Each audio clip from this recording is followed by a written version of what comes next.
next thing you ought to do is to begin by encouraging yourself.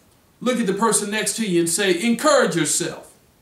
If you don't have anybody with you, why don't you just pat yourself on the back and encourage yourself sometime? You know, I've got to tell you, one of the biggest challenges I've had in my own life is just the ability to encourage myself. You know, it gets tough sometimes. We go through our own issues sometimes, and it seems as if our obstacles are overwhelming. It seems as if we can't climb them. It seems as if we're stuck and we don't know what to do. Well, the first thing we talked about is to begin those baby steps. Start with the end in mind. Start with crawling before you walk. If your fear is making sales calls, for example, start with one call. See how that goes. You know, and then build yourself up to 2, and build yourself up to 3 and 4, and then before you know it, 10, and then before you know it, you're one of the top salespersons in your group. But it starts with those baby steps, and then after the baby steps, it begins by encouraging yourself. You know, my friend, sometimes in life, you've got to realize that nobody is going to give you anything. Your wife can't give you what you need.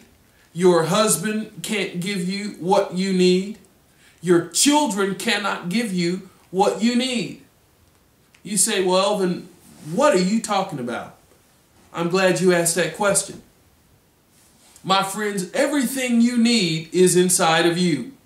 Everything you believe, all of your hopes, all of your dreams, all of your aspirations, all of that lies inside of you. The question becomes, can you dig it out? And see, you know, your perspective depends on what you see, depends on where you sit. What you see, my friends, depends on where you sit. What you're looking at right now may be a mountain, but to someone else, if you just change your perspective, perhaps it's just a molehill. But it starts by encouraging yourself.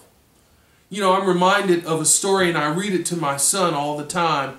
It's a story about the little engine that could.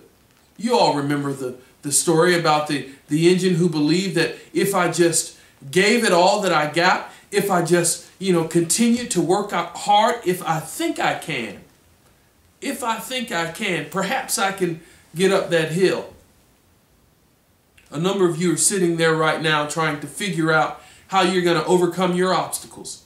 What are those obstacles in your life? What's holding you back right now? What's standing in the way of your progress right now? You know, sometimes our biggest fear is just overcoming ourselves. And we're going to talk about that in the third part of this series, Overcoming Yourself. But first, let's talk about overcoming your fears. My friends, it begins by understanding that you've got to be willing to see the value in yourself. It all gets back to encouraging yourself. You've got to be willing to see that, you know, I am important. And I've got to encourage myself even if no one else will encourage me. You know, my mother always taught me that it's a mighty poor frog that doesn't praise his own pond. You've got to be willing to praise yourself. You've got to be willing to lift yourself up.